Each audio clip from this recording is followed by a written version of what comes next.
नमस्कार दोस्तों, मैं धर्मपाल। आज हम पढ़ेंगे मूल अधिकार फंडामेंटल राइट्स एम लक्ष्मीकांत की चैप्टर 7 एम लक्ष्मीकांत का 7वां चैप्टर। आइए सुनते हैं। संविधान के भाग 3 में अनुच्छेद 12 से 35 तक मूल अधिकार का विवरण है जो निम्न प्रकार है। अनुच्छेद 12 और 13 सामान्य है। सामान्य के अंतर्गत 12 राज्य की परिभाषा, 13 कानून जो अधिकारों के प्रति असंगति अथवा अप्रतिष्ठापूर्ण है। अनुच्छेद 14 से 18 तक कानून के समझ, समता, समानता का अधिकार और 15 धर्म, जाति, नस्ल, प्रजाति, लिंग अथवा जन्म स्थान के आधार पर भेदभाव का निषेध। अनुच्छेद 16 सार्वजनिक रोजगारों के मामलों में अवसर की समानता। अनुच्छेद 17 अस्पृश्यता का उन्मूलन। अनुच्छेद 18 उपाधियों का उन्मूलन। फिर आता है स्वतंत्रता का अधिकार। स्वतंत्रता का अधिकार अनुच्छेद 19 से अनुच्छेद 22 तक। अनुच्छेद 19 अभिव्यक्ति की स्वतंत्रता से संबंधित अधिकारों का संरक्षण। 20 अनुच्छेद 20 अपराधों के लिए दोषी सिद्ध से संरक्षण। अनुच्छेद 21 जीवन तथा व्यक्तिगत स्वतंत्रता का संरक्षण। अनुच्छेद 21A शिक्षा का अधिकार। अनुच्छेद 22 कुछ मामलों में गिरफ्तारी तथा निरुद्धता का अधिकार, निरुद्धता से संरक्षण। शोषण के विरुद्ध अधिकार। शोषण के विरुद्ध अधिकार अनुच्छेद 23 और 24 है। अनुच्छेद 23 के अंतर्गत मानव व्यापार तथा बालात श्रम से संरक्षण। अनुच्छेद 24 है कारखानों में बच्चों के रोजगार का निषेध। फिर आता है धार्मिक स्वतंत्रता का अधिकार। धार्मिक स्वतंत्रता का अधिकार अनुच्छेद 25 से 28 तक। अनुच्छेद 25 में अंतःकरण तथा धर्म के प्रकटन, अभ्यास एवं प्रचार प्रसार की स्वतंत्रता। अनुच्छेद 26 धार्मिक मामलों के प्रबंधन की स्वतंत्रता। अनुच्छेद 27 है किसी विशेष धर्म को प्रोत्साहित करने के लिए कर भुगतान की स्वतंत्रता। अनुच्छेद 28 कुछ शैक्षणिक संस्थाओं में धार्मिक निर्देशों अथवा धार्मिक उपासना के लिए उपस्थित होने की स्वतंत्रता।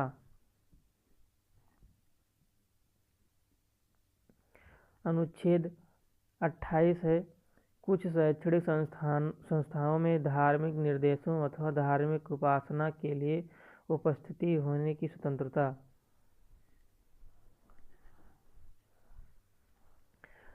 फिर आते हैं हमारा अनुच्छेद सांस्कृतिक एवं शैक्षणिक अधिकार। सांस्कृतिक एवं शैक्षणिक अधिकार के अंतर्गत अनुच्छेद 29 से 31 तक है। अनुच्छेद 29 के अंतर्गत अल्पसंख्यकों के हितों का संरक्षण और अनुच्छेद 30 है अल्पसंख्यकों को अपनी शैक्षणिक संस्था खोलने चलाने का अधिकार। अनुच्छेद 31 संपत्ति का अनिवार्य अधिग्रहण जिसको निरस्त कर दिया गया अनुच्छेद 31 को। अनुच्छेद आता है कुछ कानूनों की सुरक्षा। ये अनुच्छेद 31 ये संपदा के अधिग्रहण के लिए कानून का सुरक्षा। 31B कुछ अधिनियमों एवं विनियमों की वैधता। अनुच्छेद 31C नीति निर्देश सिद्धांत का पर प्रभाव डालने वाले कानूनों की सुरक्षा। 31D राष्ट्र विरोधी गतिविधियों से संबंधित सुरक्षा। आता है अब संवैधानिक उपचारों का अधिकार। संवैधानिक उपचारों का अधिकार अनुच्छेद 32 से लेकर 35 तक है। अनुच्छेद 32 में इस भाग पर द्वारा प्रदत्त अधिकारों को लागू करने से संबंधित उपचार। अनुच्छेद 32 ये अनुच्छेद 32 के अंतर्गत राज्य कानूनों की संवैधानिक वैधता पर विचार नहीं, निरस्त किया गया इसको।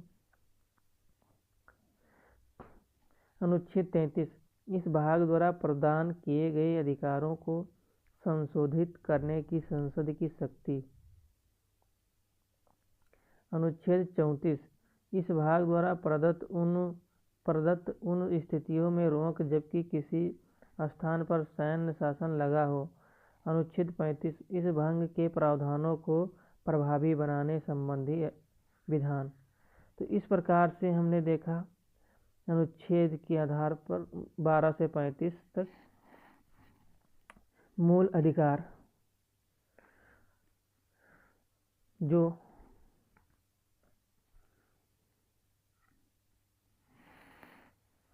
अब हम शुरू करते हैं यमलक्ष्मीकांत। मूल अधिकार चैप्टर। संविधान के भाग 3 में अनुच्छेद 12 से 35 तक मूल अधिकारों का विवरण है। इस संबंध में संविधान निर्माता अमेरिकी संविधान यानी अधिकार के विधेयक से प्रभावित रहे हैं और उन्होंने मूल अधिकार का अमेरिकी संविधान से अंगीकार किया। संविधान के भाग 3 को भारत का मैग्ना कार्टा की संज्ञा दी गई जो सर्वथा उचित है। इसमें एक लंबी एवं विस्तृत सूची में न्यायोचित मूल अधिकारों का उल्लेख किया गया। वास्तव में मूल अधिकारों के संबंध में जितना विस्तृत विवरण हमारे संविधान में प्राप्त हुआ है उतना विश्व के किसी देश में नहीं मिलता, चाहे वह अमेरिका ही क्यों न हो। संविधान द्वारा बिना किसी भेदभाव के हर व्यक्ति के लिए मूल अधिकारों के संबंध में गारंटी दी गई है।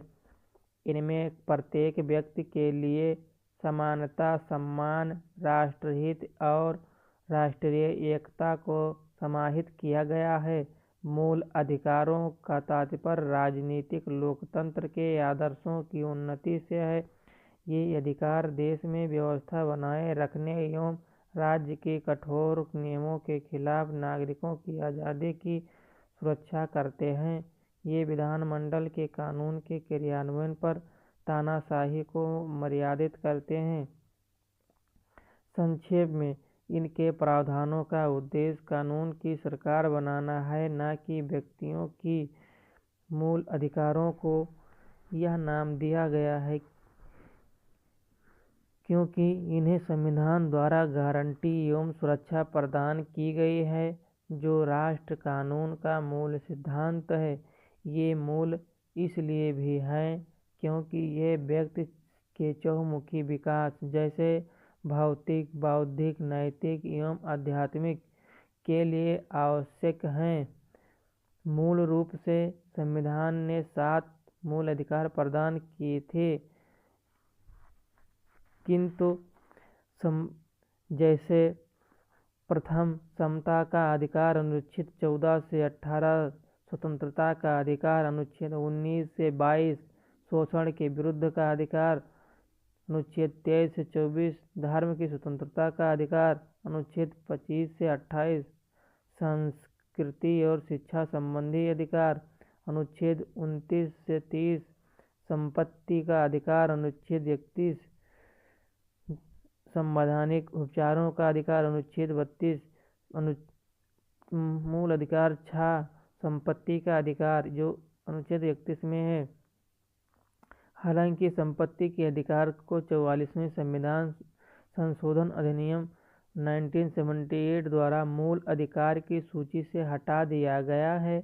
इसे संविधान के भाग 12 में अनुच्छेद 300 का के तहत कानूनी अधिकार बना दिया गया है। इस तरह फिलहाल 6 मूल अधिकार हैं। कौन कौन से हैं 6 मूल अधिकार? वही समानता का अधिकार 14 से 18, स्वतंत्रता का अधिकार 19 से 22, शोषण के विरुद्ध का अधिकार 23 से 24, धर्म की स्वतंत्रता का अधिकार 25 से 28, संस्कृति और शिक्षा संबंधी अधिकार 29 से 30, संवैधानिक उपचार का अधिकार अनुच्छेद 32। मूल अधिकारों की विशेषता। मूल अधिकारों को संविधान में निम्नलिखित विशेषताओं के साथ सुनिश्चित किया गया है।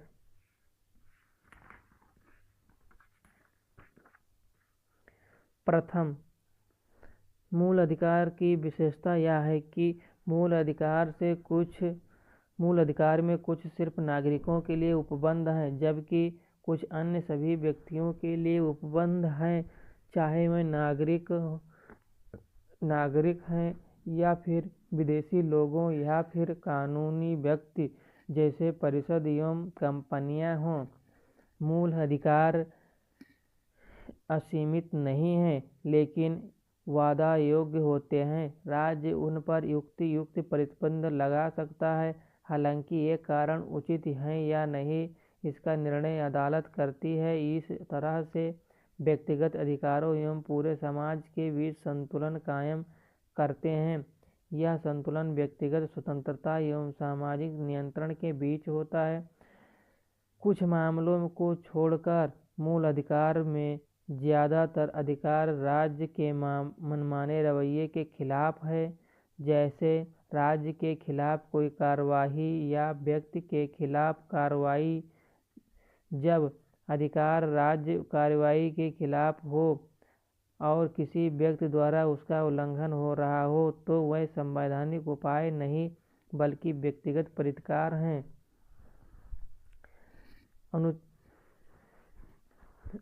मूल अधिकार में कुछ नकारात्मक विशेषताओं वाले होते हैं। मूल अधिकार कुछ नकारात्मक विशेषताओं वाले होते हैं, जैसे राज्य के प्राधिकार को सीमित करने से संबंधित, जबकि कुछ सकारात्मक होते हैं, जैसे व्यक्तियों के लिए विशेष सुविधाओं का प्रावधान। मूल अधिकार न्यायोचित हैं। मूल अधिकार व्यक्तियों को अदालत जाने की अनुमति देते हैं जब भी उनका उल्लंघन होता है। अर्थात जब मूल अधिकार का उल्लंघन होता है तो नागरिक व्यक्ति अदालत में अपनी गुहार लगा सकता है। मूल अधिकार को उच्चतम न्यायालय द्वारा गारंटी व सुरक्षा प्रदान की जाती है। हालांकि पीड़ित व्यक्ति सीधे उच्चतम न्यायालय जा सकता है। यह आवश्यक नहीं है कि केवल उच्च न्यायालय के खिलाफ ही वहां अपील लेकर जाया जाए। मूल अधिकार अस्थायी नहीं है। संसद इनमें कटौती या कमी कर सकती है, लेकिन संशोधन अधिनियम के तहत, न कि साधारण विधेयक द्वारा। यह सब संविधान के मूल ढांचे को प्रभावित किए बिना किया जा सकता है। अर्थात मूल अधिकारों के संशोधन को अध्याय 11 में वर्णित है। राष्ट्रीय आपातकाल की सक्रियता के दौरान अनुच्छेद 20 और 21 में प्रत्याभूत अधिकारों को छोड़कर इन्हें निलंबित किया जा सकता है। अनुच्छेद 19 में उल्लिखित 6 मूल अधिकारों को तब स्थगित किया जा सकता है जब युद्ध या विदेशी आक्रमण के आधार पर राष्ट्रीय आपातकाल की घोषणा की गई हो। इसे सशस्त्र विद्रोह या आंतरिक आपातकाल के आधार पर स्थगित नहीं किया जा सकता। राष्ट्रीय आपातकाल के दौरान मूल अधिकार का निलंबन अध्याय अनुच्छेद 31 का जो संपत्ति आदि के अधिग्रहण पर कानून की रक्षा करता था, के द्वारा इनके कार्यान्वयन की सीमाएं हैं। अनुच्छेद 31 कुछ विनियमों और कुछ अधिकारों का विधि मान्यीकरण 9वीं अनुसूची में शामिल किया गया है। एवं अनुच्छेद 31 कुछ निदेशक तत्वों को प्रभावित करने वाली विधियों की व्यावृत्ति आदि सशस्त्र बलों, अर्धसैनिक बलों, पुलिस बलों, गुप्तचर संस्थाओं और ऐसी ही सेवाओं से संबंधित सेवाओं के क्रियान्वयन पर संसद प्रतिबंध आरोपित कर सकती है। अनुच्छेद 33 के अंतर्गत ऐसे इलाकों में भी इनका क्रियान्वयन रोका जा सकता है जहां फौजी कानून प्रभावी हो। फौजी कानून का मतलब है सैन्य शासन से है, जो असामान्य परिस्थितियों में लगाया जाता है। अनुच्छेद 34 के अंतर्गत यह राष्ट्रीय आपातकाल से भिन्न है। इन मूल अधिकार में ज़्यादातर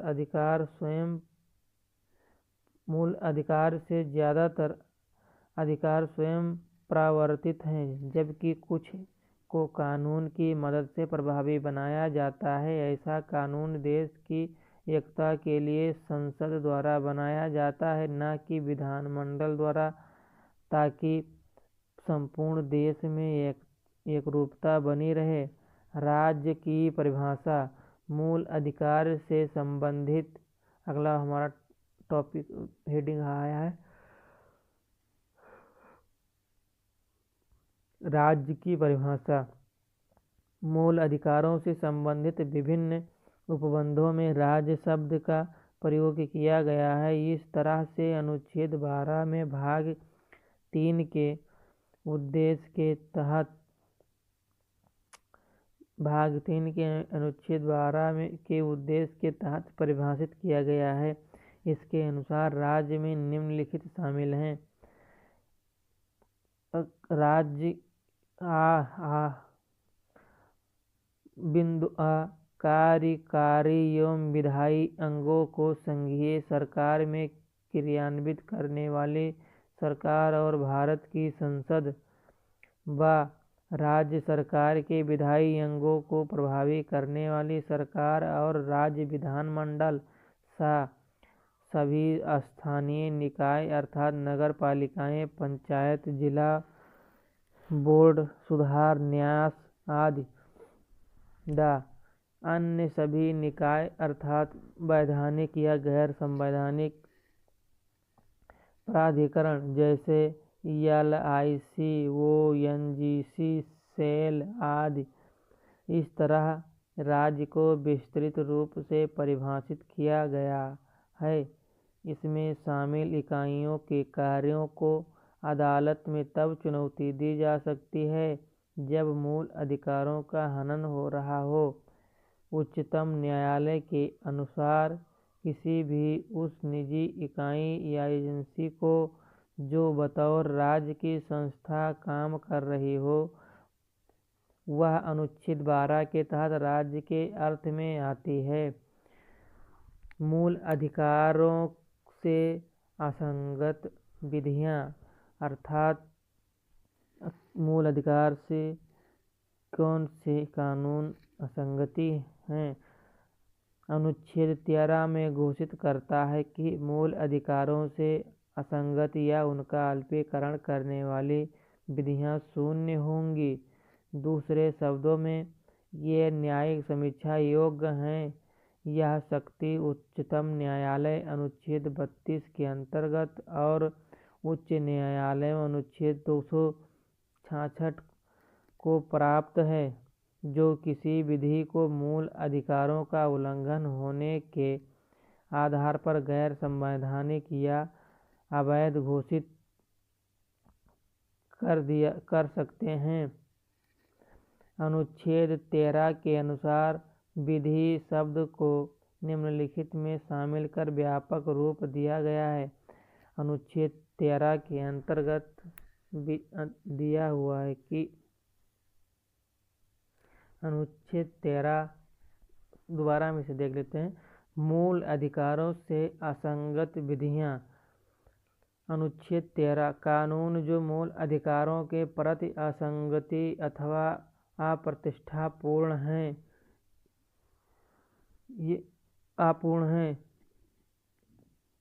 अर्थात यह घोषित किया जाता है कि मूल अधिकारों से असंगत या उनका अल्पीकरण करने वाली विधियां शून्य होंगी। दूसरे शब्दों में, ये न्यायिक समीक्षा योग्य हैं। यह शक्ति उच्चतम न्यायालय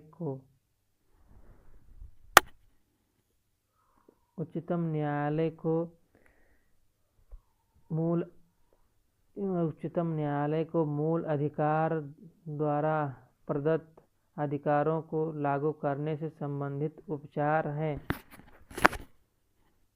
और उच्च न्यायालयों को अनुच्छेद 226 उच्च न्यायालयों को अनुच्छेद 226 के अंतर्गत संवैधानिक उपचार के लिए अर्थात मूल अधिकार की असंगति या उनकी अल्पीकरण वाली विधियों को शून्य घोषित करने के लिए न्यायिक समीक्षा करने के लिए अधिकार प्राप्त है। 226 अनुच्छेद कुछ जैसे है आर्टिकल 226 कुछ रिट निकालने के उच्च न्यायालय की शक्ति अर्थात अनुच्छेद 32 में किसी बात के होते हुए भी प्रत्येक उच्च न्यायालय को उन राज्य क्षेत्रों में सर्वत्र जिनके संबंध में वह अपनी आधिकारिकता का प्रयोग करता है संविधान के भाग 3 द्वारा प्रदत्त अधिकारों में से किसी को परावर्तित कराने के लिए और किसी अन्य प्रयोजन के लिए उन राज्य क्षेत्रों के भीतर किसी व्यक्ति या प्राधिकारी को या समुचित मामलों में किसी सरकार को ऐसे निर्देश आदेश या रिट जिनके अंतर्गत आता है बंदी प्रत्यक्षीकरण परमादेश प्रतिषेध अधिकार परीक्षा और उत्प्रेषण रिट हैं या उनमें से कोई निकालने की शक्ति होगी। दूसरा है अनुच्छेद 226 के अंतर्गत ये था मूल अधिकार से संबंधित उच्च न्यायालयों की शक्ति।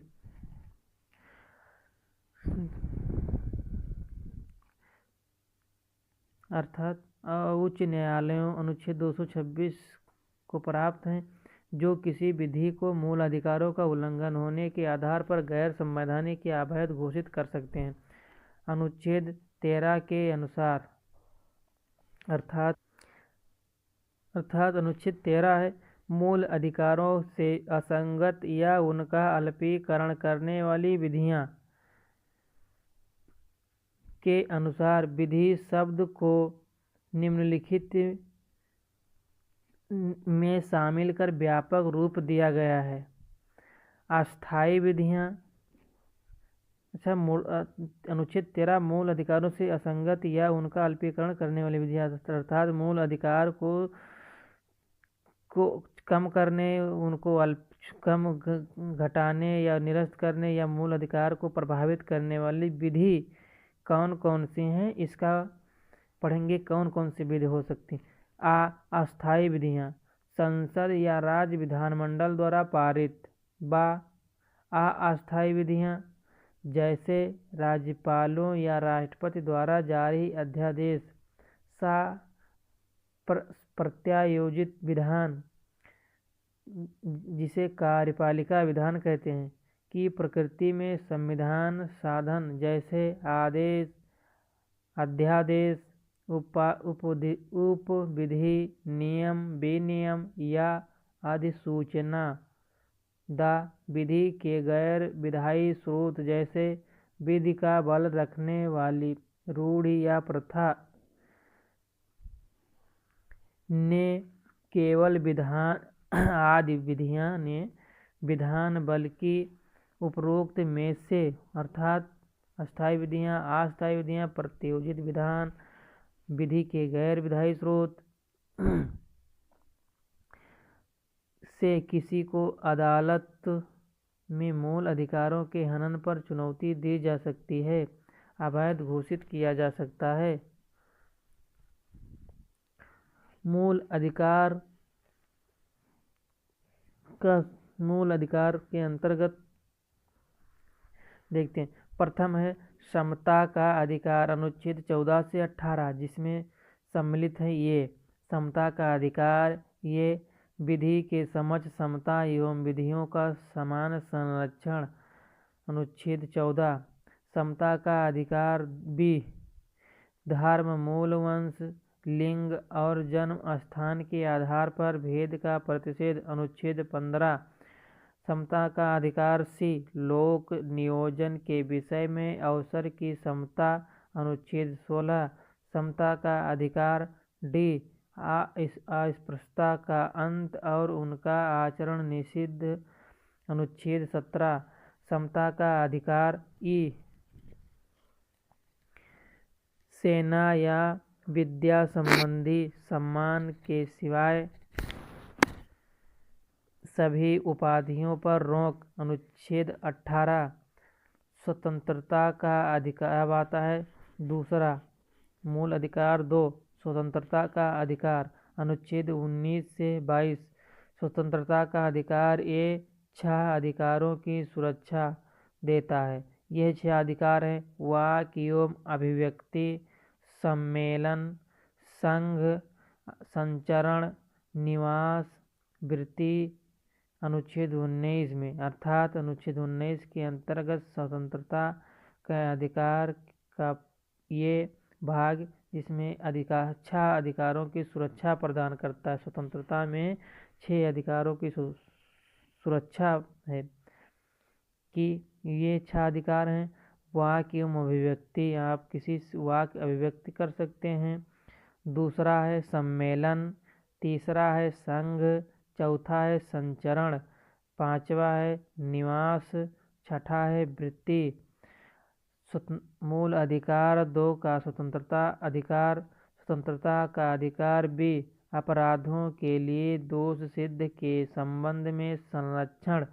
अनुच्छेद 20 स्वतंत्रता का अधिकार। सी प्राण एवं दैहिक स्वतंत्रता का संरक्षण। अनुच्छेद 21 स्वतंत्रता का अधिकार।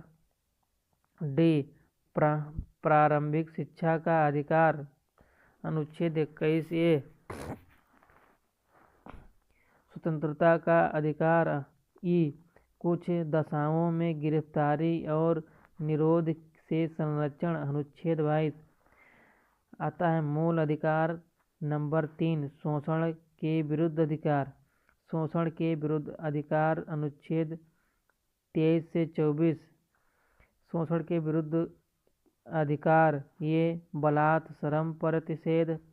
अनुच्छेद 23 शोषण के विरुद्ध अधिकार। बी कारखानों आदि में बच्चों के नियोजन का प्रतिषेध। अनुच्छेद 24 धर्म की स्वतंत्रता का अधिकार। अनुच्छेद 25 से 28 धर्म की स्वतंत्रता ये अंतःकरण की और धर्म के अबाध रूप से मानने, आचरण और प्रचार करने की स्वतंत्रता। अनुच्छेद 25 धर्म की स्वतंत्रता का अधिकार। भी धार्मिक कार्यों के प्रबंध की स्वतंत्रता। अनुच्छेद 26 धर्म की स्वतंत्रता का अधिकार। सी किसी धर्म की अभिवृद्धि के लिए करों के संदाय के बारे में स्वतंत्रता। अनुच्छेद 27 धर्म की स्वतंत्रता का अधिकार। अधिकार नंबर डी कुछ शिक्षा संस्थाओं में धार्मिक शिक्षा या धार्मिक उपासना में उपस्थित होने के बारे में स्वतंत्रता। अनुच्छेद 28 मूल अधिकार का नंबर 5 संस्कृति और शिक्षा संबंधी अधिकार। संस्कृति और शिक्षा संबंधी अधिकार ये अल्पसंख्यकों की भाषा, लिपि और संस्कृति की सुरक्षा। अनुच्छेद 29 संस्कृति और शिक्षा संबंधी अधिकार भी शिक्षा संस्थाओं की स्थापना और प्रशासन करने का अल्पसंख्यक वर्गों का अधिकार। अनुच्छेद 30 मूल अधिकार छठा भाग संवैधानिक उपचारों का अधिकार। अनुच्छेद 32 संवैधानिक उपचारों का अधिकार के अंतर्गत मूल अधिकार को परिवर्तित कराने के लिए उच्चतम न्यायालय जाने का अधिकार। इनमें शामिल याचिकाएं हैं बंदी प्रत्यक्षीकरण, परमादेश, प्रतिषेध, उत्प्रेषण, अधिकार परीक्षा। अनुच्छेद 32 बंदी प्रत्यक्षीकरण को इंग्लिश में कहते हैं हैबेस कॉर्पस।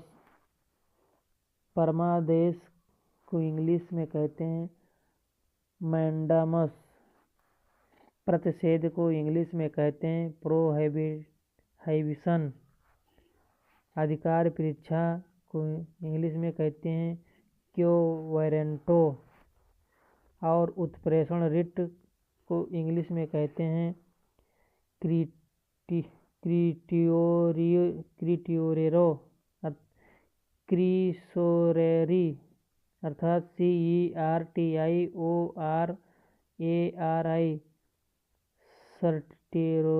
सर्टेरेरी। भारतीय संविधान में विदेशियों को प्राप्त कुछ मूल अधिकार निम्नलिखित हैं। केवल नागरिकों को प्राप्त मूल अधिकार जो विदेशियों को प्राप्त नहीं हैं। केवल धर्म, मूल, वंश, जाति, लिंग, जन्म स्थान या के आधार पर भेद का प्रतिषेध। अनुच्छेद 15। नागरिकों एवं विदेशियों को प्राप्त मूल अधिकार शत्रु देश के लोगों को छोड़कर विधि के समक्ष समता और विधियों का समान संरक्षण। अनुच्छेद 14। लोक नियोजन। केवल नागरिकों को प्राप्त मूल अधिकार जो विदेशियों को प्राप्त नहीं है। यह अधिकार है लोक नियोजन के विषय में अवसर की समता अर्थात अनुच्छेद 16। और नागरिकों एवं विदेशियों को प्राप्त मूल अधिकार जो शत्रु देश के लोगों को छोड़कर अपराधों के लिए दोषी सिद्ध के संबंध में संरक्षण। अनुच्छेद 20। केवल नागरिकों को प्राप्त मूल अधिकार जो विदेशियों को प्राप्त नहीं है। विचार, अभिव्यक्ति, शांतिपूर्ण सम्मेलन, निर्बाध विचरण एवं निवास तथा संघ बनाने की स्वतंत्रता। अनुच्छेद 19। नागरिकों एवं विदेशियों को प्राप्त मूल अधिकार जैसे प्राण एवं दैहिक स्वतंत्रता का संरक्षण। अनुच्छेद 21। अल्पसंख्यक। केवल नागरिकों को प्राप्त मूल अधिकार जो विदेशियों को प्राप्त नहीं है। अल्पसंख्यकों को शिक्षा एवं संस्कृति संबंधी। अनुच्छेद 29। नागरिकों को एवं विदेशियों को प्राप्त मूल अधिकार शत्रु देश के लोगों को छोड़कर प्रारंभिक शिक्षा का अधिकार। अनुच्छेद 21 का केवल नागरिकों को प्राप्त मूल अधिकार जो विदेशियों को प्राप्त नहीं है। अल्पसंख्यकों को अपने धर्म के प्रचार हेतु शिक्षण संस्थाओं की स्थापना का अधिकार। अनुच्छेद 30। नागरिकों को एवं विदेशियों को प्राप्त मूल अधिकार कुछ मामलों में हिरासत एवं नजरबंदी से संरक्षण। अनुच्छेद 22। और बलात्सर्म एवं अवैध मानव व्यापार के विरुद्ध प्रतिषेध। अनुच्छेद 23। और कारखानों आदि में बच्चों के नियोजन का प्रतिषेध। अनुच्छेद 24। और धर्म की अभिवृद्धि के लिए प्रयास करने की स्वतंत्रता। अनुच्छेद 25। और धार्मिक संस्थाओं के संचालन की स्वतंत्रता। अनुच्छेद 26। तथा किसी धर्म को प्रोत्साहित करने हेतु कर से छूट। अनुच्छेद 27। कुछ विशिष्ट संस्थाओं में धार्मिक आदेशों को जारी करने की स्वतंत्रता। अनुच्छेद 28। ये था हमारा एक तालिका के अंतर्गत जिसमें विदेशियों के मूल अधिकार संबंधित। अब फिर हम शुरू करते हैं अगला पैसेज से। इस तरह अनुच्छेद 13 घोषित करता है कि संविधान संशोधन कोई विधि नहीं है, इसलिए इसे चुनौती नहीं दिया जा सकता है। यद्यपि उच्चतम न्यायालय ने केशवानंद भारती मामले 1973 में कहा कि मूल अधिकारों के हनन के आधार पर संविधान संशोधन को चुनौती दी जा सकती है यदि वह संविधान के मूल ढांचे के खिलाफ हो, उसे अवैध घोषित कर किया जा सकता है। समानता का अधिकार। समानता के अधिकार के अंतर्गत पहला है विधि के समक्ष समता और विधियों का समान संरक्षण। अर्थात अनुच्छेद 14 में कहा गया है कि भारत के राज्य क्षेत्र में किसी व्यक्ति को विधि के समक्ष समता से या विधियों के समान संरक्षण से वंचित नहीं करेगा। प्रत्येक व्यक्ति, चाहे वह नागरिक हो या विदेशी, सभी पर यह अधिकार लागू होता है। इसके अतिरिक्त व्यक्ति शब्द में विधिक व्यक्ति अर्थात संवैधानिक निगम, कंपनियां, पंजीकृत समितियां या किसी भी अन्य तरह का विधिक व्यक्ति सम्मिलित हैं। विधि के समक्ष समता का विचार ब्रिटिश मूल का है, जबकि विधियों के समान संरक्षण को अमेरिका के संविधान से लिया गया है। पहले संदर्भ में शामिल है किसी व्यक्ति के पक्ष में विशिष्ट विशेषाधिकारों की अनुपस्थिति व साधारण विधि या साधारण विधि न्यायालय के तहत सभी व्यक्तियों के लिए समान व्यवहार। कोई व्यक्ति अमीर, गरीब, ऊंचा, नीचा, अधिकारी, गैर अधिकारी विधि के ऊपर नहीं होंगे। दूसरे संदर्भ में निहित है विधियों द्वारा प्रदत्त विशेषाधिकारों और अध्यारोपित दायित्वों दोनों में समान परिस्थितियों के अंतर्गत व्यवहार समता व समान विधि के अंतर्गत सभी व्यक्तियों के लिए समान नियम हैं और बिना भेदभाव के साथ समान व्यवहार होना चाहिए। इस तरह पहला नकारात्मक संदर्भ है, जबकि दूसरा सकारात्मक। अर्थात हालांकि दोनों का उद्देश्य विधि, अवसर और न्याय समानता है। पहला नकारात्मक इसलिए है जैसे पहला है किसी व्यक्ति के पक्ष में विशिष्ट विशेषाधिकारों की अनुपस्थिति। साधारण विधि या साधारण विधि न्यायालय के तहत सभी व्यक्तियों के लिए समान व्यवहार। कोई व्यक्ति अमीर, गरीब, ऊंचा, नीचा, अधिकारी, गैर अधिकारी विधि के ऊपर नहीं है। नकारात्मक संदर्भ दिया है। दूसरा है विधियों द्वारा प्रदत्त विशेषाधिकारों और अध्यारोपित दायित्वों दोनों में समान परिस्थितियों के अंतर्गत व्यवहार समता और समान विधि के अंतर्गत सभी व्यक्तियों के लिए समान नियम और बिना भेदभाव के समान के साथ समान व्यवहार होना चाहिए। यह सकारात्मकता पर आधारित है। उच्चतम न्यायालय ने व्यवस्था दी कि जहां समान एवं असमान के बीच अलग अलग व्यवहार होता हो, अनुच्छेद 14 लागू नहीं होता। यद्यपि अनुच्छेद 14 श्रेणी विधान को अस्वीकृत करता है, यह विधि द्वारा व्यक्तियों, वस्तुओं का लेन देनों के तर्कसंगत वर्गीकरण को स्वीकृत करता है, लेकिन वर्गीकरण विवेक शून्य, बनावटी नहीं होना चाहिए, बल्कि विवेकपूर्ण, सशक्त और पृथक होना चाहिए। विधि का शासन।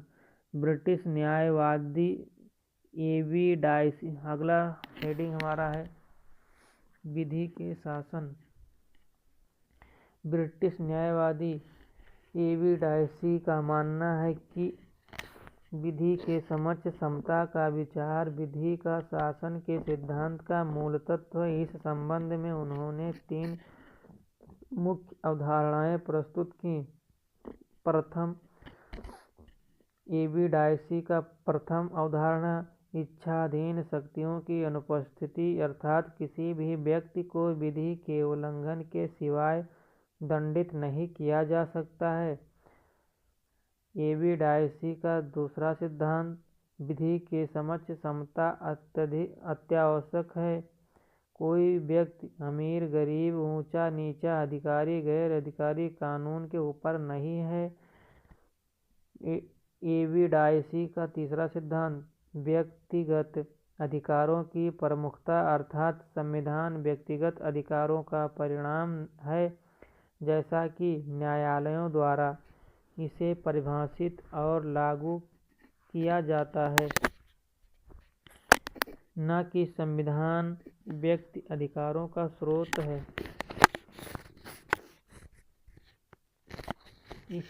एबी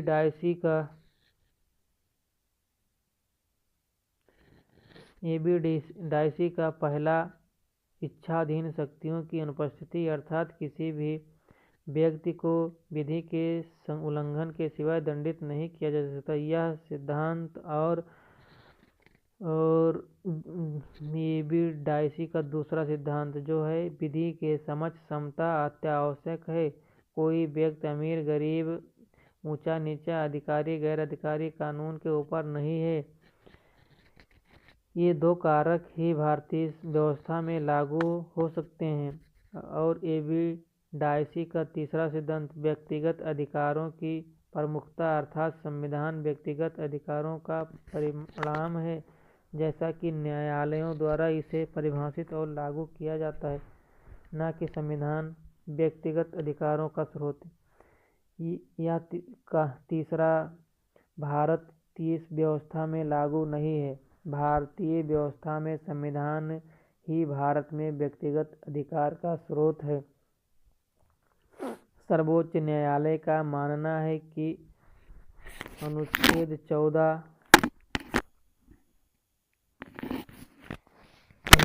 14 विधि के समक्ष समता और विधियों का समान संरक्षण के अंतर्गत उल्लिखित विधि का शासन ही संविधान का मूलभूत तत्व है। इसलिए इसे किसी भी तरह, यहाँ तक कि संशोधन के द्वारा भी समाप्त नहीं किया जा सकता है। समता के अपवाद विधि के समक्ष समता का नियम पूर्ण नहीं है तथा इसके लिए कई संवैधानिक निषेध एवं अन्य अपवाद हैं। इसका वर्णन इस प्रकार है। प्रथम, भारत के राष्ट्रपति एवं राज्यपालों को निम्न शक्तियां प्राप्त हैं। अनुच्छेद 361 के अंतर्गत अनुच्छेद 361 के अंतर्गत भाग 19 संविधान के भाग 19 प्रकीर्ण में आता है, जिसमें राष्ट्रपति और राज्यपालों और राज्य प्रमुखों का संरक्षण है। अर्थात राष्ट्रपति अथवा राज्य का राज्यपाल या राज्य प्रमुख अपने पद की शक्तियों के प्रयोग और कर्तव्यों के पालन के लिए या उन शक्तियों का प्रयोग और कर्तव्यों को पालन करते हुए अपने द्वारा किए गए या किए जाने के लिए तात्परित किसी कार्य के लिए किसी न्यायालय को उत्तरदायी नहीं होगा। अर्थात प्रथम है इसमें नहीं होगा। ये अनुच्छेद 361 के अंतर्गत भारत के राष्ट्रपति एवं राज्यपालों को शक्तियां प्राप्त जो समता के अपवाद के स्वरूप आते हैं। जैसे प्रथम है, राष्ट्रपति या राज्यपाल अपने कर्तव्यों में किए गए किसी कार्य या लिए गए किसी निर्णय के प्रति देश के किसी भी न्यायालय में जवाबदेही नहीं होंगे। दूसरा है, इसी अनुच्छेद का दूसरा भाग खंड, राष्ट्रपति या किसी राज्य के राज्यपाल की पदावधि के दौरान किसी न्यायालय में किसी भी प्रकार की दंडिक कार्रवाई सुनिश्चित नहीं की जाएगी या चालू नहीं रखी जाएगी। अर्थात राष्ट्रपति या राज्यपाल की पदावधि के दौरान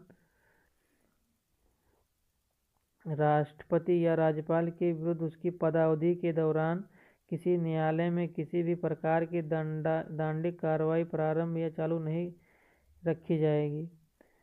तीसरा है इसका, राष्ट्रपति या राज्यपाल की पदावधि के दौरान उसकी गिरफ्तारी या कारावास के लिए किसी न्यायालय से कोई प्रक्रिया प्रारंभ नहीं की जा सकती। चौथा है 361 का चौथा पॉइंट है, राष्ट्रपति या राज्यपाल पर उनके कार्यकाल के दौरान व्यक्तिगत सामर्थ्य से किए गए किसी कार्य के लिए किसी भी न्यायालय में दीवानी या मुकदमा नहीं चलाया जा सकता है। हाँ, यदि इस प्रकार का कोई मुकदमा चलाया जाता है तो उन्हें इसकी सूचना देने के 2 माह बाद ही ऐसा किया जा सकता है। ये था हमारा समता के अधिकार के अपवाद स्वरूप राष्ट्रपति और राज्यपाल को प्राप्त अन्य विशेष अधिकार, विशेष शक्तियाँ विशिष्ट पुरुष के अंतर्गत। फिर समता के अधिकार के अपवाद स्वरूप दूसरा हम देखेंगे। कोई भी व्यक्ति यदि संसद के या राज्य विधानसभा के दोनों सदनों या दोनों सदनों में से किसी एक की सत्य कार्यवाही से संबंधित विषय वस्तु का प्रकाशन समाचार पत्र में या रेडियो या टेलीविज़न में करता है तो उस पर किसी भी प्रकार का दीवानी या फौजदारी का मुकदमा देश के किसी भी न्यायालय में नहीं चलाया जा सकेगा। अनुच्छेद 361 का के अंतर्गत विशेष शक्ति प्राप्त है।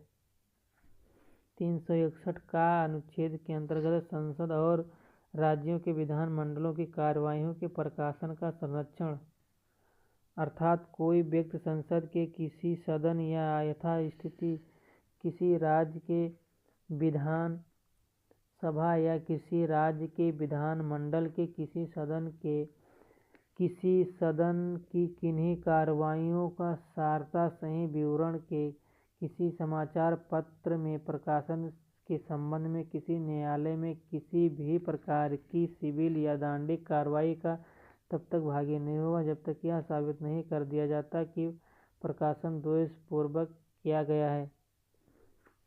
इस प्रकार से हम 361 का से भी देखें कि विशेष वो व्यक्ति जो संसद या राज्य विधानसभा या दोनों सदनों में से एक का कार्यवाही संबंधित कुछ विषय वस्तु प्रकाशन समाचार पत्र में या रेडियो में करता है तो उस पर किसी भी प्रकार की दीवानी या फौजदारी का मुकदमा देश के किसी भी न्यायालय में नहीं चलाया जा सकता है। ये समता के अधिकार के अपवाद स्वरूप है। और आगे तीसरा हम देखते हैं। संसद में या उसकी किसी समिति में संसद के किसी सदस्य द्वारा कही गई किसी बात या दिए गए किसी बात के संबंध में उसके विरुद्ध किसी न्यायालय में कोई कार्यवाही नहीं की जाएगी। अनुच्छेद 105 यह भी अनुच्छेद 105 भी समता का अपवाद उल्लंघन करता है। 105 में दिए संसद के सदनों तथा उनके सदस्यों और समितियों की शक्तियाँ विशेषाधिकार का उल्लेखन है 105 में, जिसमें है पहला है इस संविधान के उपबंधों के और संसद की प्रक्रिया का विनियमन करने वाले नियमों और अस्थायी आदेशों के अधीन रहते हुए संसद में वाक स्वतंत्र होगा, अर्थात संसद में या उसकी किसी समिति में संसद के किसी सदस्य द्वारा कही गई किसी बात या दिए गए किसी मत के संबंध में उसके विरुद्ध किसी न्यायालय में कोई कार्यवाही नहीं की जाएगी और किसी व्यक्ति के विरुद्ध संसद के किसी सदन के प्राधिकार द्वारा या उसके अधीन किसी प्रतिवेदन पत्र मतों या कार्यवाहियों के प्रकाशन के संबंध में इस प्रकार का कोई कार्यवाही नहीं की जाएगी। और राज्य के विधानमंडल में या उसकी किसी समिति में विधानमंडल के किसी सदस्य द्वारा कही गई किसी बात या दिए गए किसी मत के संबंध में उसके विरुद्ध न्यायालय में कोई कार्यवाही नहीं की जाएगी, अर्थात अनुच्छेद 194 विधानमंडलों के सदनों की तथा उनके सदस्यों और समितियों की शक्तियाँ और विशेषाधिकार को वर्णित करता है। इसमें दिए है इस संविधान के उपबंध अनुच्छेद 194 के उपबंध के अंतर्गत पहला बिंदु है इस संविधान के उपबंध के और विधानमंडल की प्रक्रिया का विनियमन करने वाले नियमों और अस्थायी आदेशों के अधीन रहते हुए प्रत्येक राज्य के विधानमंडल में वाक स्वतंत्र होगा, अर्थात दूसरा राज्य के विधानमंडल में या उसकी किसी समिति में विधानमंडल के किसी सदस्य द्वारा कही गई किसी बात या दिए गए किसी मत के संबंध में उसके विरुद्ध किसी न्यायालय में कोई कार्यवाही नहीं की जाएगी और किसी व्यक्ति के विरुद्ध ऐसे विधानमंडल के किसी सदन के प्राधिकार द्वारा या उसके अधीन किसी प्रतिवेदन पत्र मतों या कार्यवाही के प्रकाशन संबंधी इस प्रकार की कोई कार्यवाही नहीं की जाएगी। अनुच्छेद 31 कुछ निदेशक तत्वों को प्रभावी करने वाली विधियों की व्यावृत्ति, जैसे अनुच्छेद 13 में किसी बात के होते हुए अनुच्छेद 13 है कानून को जो मूल अधिकारों के प्रति असंगति अथवा प्रतिष्ठापूर्ण है में किसी बात के होते हुए भी कोई विधि जो भाग 4 में सभी या किन्हीं तत्वों को सुनिश्चित करने के लिए राज्य के नीति को प्रभावी करने वाली है, इस आधार पर शून्य नहीं समझी जाएगी कि वह अनुच्छेद 14 या 19 द्वारा प्रदत्त अधिकारों से किसी से असंगत है या उसे छीनती है या न्यून करती है, और कोई विधि जिसमें यह घोषणा है कि वह ऐसी नीति को प्रभावी करने के लिए है, किसी न्यायालय में इस आधार पर प्रणगत नहीं की जाएगी कि वह ऐसी नीति को प्रभावी नहीं करती है। और अनुच्छेद 14 कानून के समक्ष समानता का अपवाद है, अर्थात अनुच्छेद 14 के अंतर्गत विधि के समक्ष समता राज्य भारत के राज्य क्षेत्र में किसी व्यक्ति को विधि के समक्ष समता से या विधियों के समान संरक्षण से वंचित नहीं करेगा। इसके अनुसार किसी राज्य विधानमंडल द्वारा नीति निदेशक तत्वों के क्रियान्वयन के संबंध में यदि कोई नियम बनाया जाता है जिसमें अनुच्छेद 39 राज्य द्वारा अनुसरणीय कुछ नीति तत्व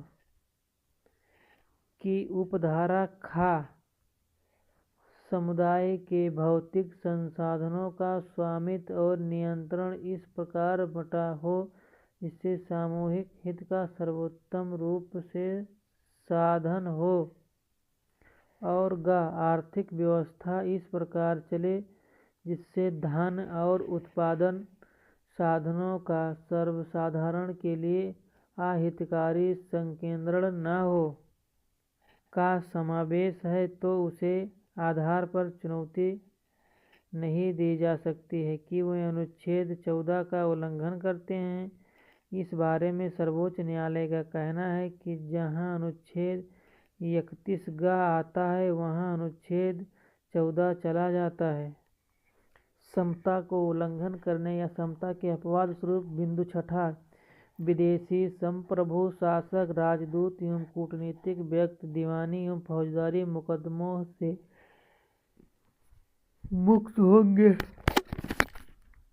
अर्थात विदेशी संप्रभु शासक राजदूत एवं कूटनीतिक व्यक्ति दीवानी एवं फौजदारी मुकदमों से मुक्त होंगे। समता के अपवाद स्वरूप दूसरा 7वां पॉइंट संयुक्त राष्ट्र संघ एवं इसकी एजेंसियों को भी कूटनीतिक मुक्ति प्राप्त है। समता के अधिकार के अंतर्गत बिंदु 2 आया गया। अभी तक बिंदु समता के अधिकार के पहला बिंदु था विधि के समक्ष समता और विधियों का समान संरक्षण, अनुच्छेद 14। अब आया है कुछ आधारों पर विभेद का प्रतिषेध, अर्थात अनुच्छेद 15 धर्म, प्रजाति अथवा नस्ल, जाति, लिंग अथवा जन्म स्थान के आधार पर भेदभाव का निषेध।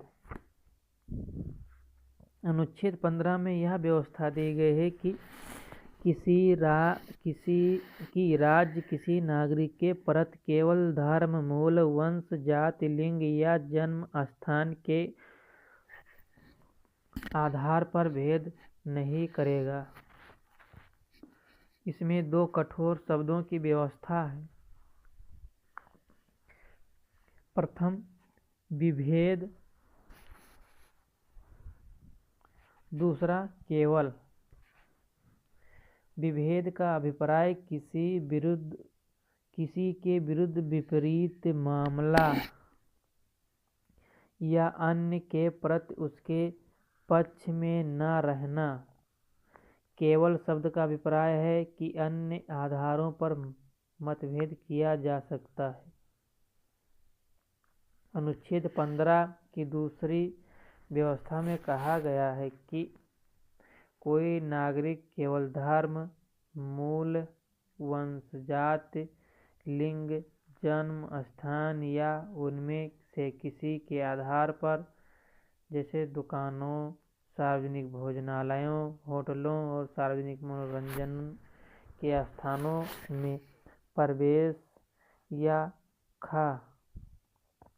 पूर्णतः या भागतः राजनिधि से पोषित या साधारण जनता के प्रयोग के लिए समर्पित कुओं, तालाबों, स्नान घाटों, दायित्वों, निर्बंधन या शर्त के अधीन नहीं होगा। यह प्रावधान राज्य एवं व्यक्ति दोनों के विरुद्ध विभेद का प्रतिषेध करता है, जबकि पहले प्रावधान में केवल राज्य के विरुद्ध ही प्रतिषेध का वर्णन था। विभेद के प्रतिषेध के इस सामान्य नियम के निम्न 3 अपवाद हैं।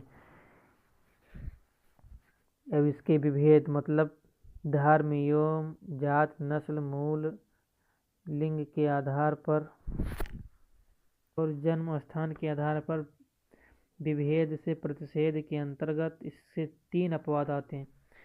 पहला, राज्य को इस बात की अनुमति होती है कि वह बच्चों या महिलाओं के लिए विशेष व्यवस्था करे। उदाहरण के लिए स्थानीय निकायों में महिलाओं के लिए आरक्षण की व्यवस्था एवं बच्चों के लिए निःशुल्क शिक्षा की व्यवस्था शामिल है। अपवाद स्वरूप दूसरा, राज्य को इसकी अनुमति होती है कि वह सामाजिक और शैक्षणिक रूप से पिछड़े वर्गों या अनुसूचित जाति एवं जनजाति के विकास के लिए कोई विशेष उपबंध करे। उदाहरण के लिए विधानमंडल में सीटों का आरक्षण या सार्वजनिक शैक्षणिक संस्थानों में शुल्क से छूट आदि शामिल हैं। अपवाद स्वरूप सी, थर्ड अपवाद, राज्य को यह अधिकार है कि वह सामाजिक एवं शैक्षिक रूप से पिछड़े लोगों को अनुसूचित जाति या जनजाति के लोगों के उत्थान के लिए शैक्षणिक संस्थाओं में प्रवेश के लिए छूट संबंधी कोई नियम बना सकता है। ये शैक्षणिक संस्थान राज्य से अनुदान प्राप्त, निजी या अल्पसंख्यक किसी भी प्रकार के हो सकते हैं।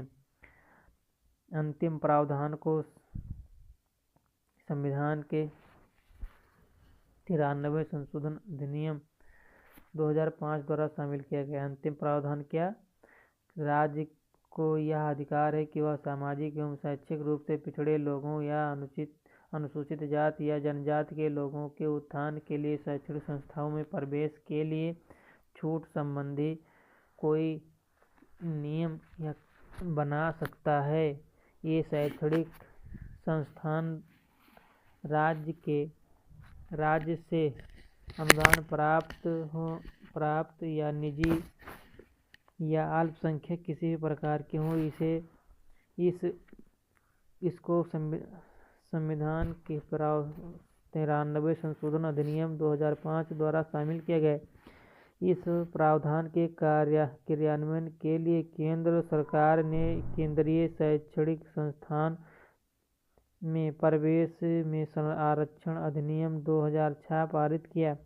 इसके अंतर्गत पिछड़े वर्ग के छात्रों के लिए सभी उच्च शिक्षण संस्थानों में 27 सीटें आरक्षित की गई हैं। इनमें IIT एवं IIM जैसे संस्थान भी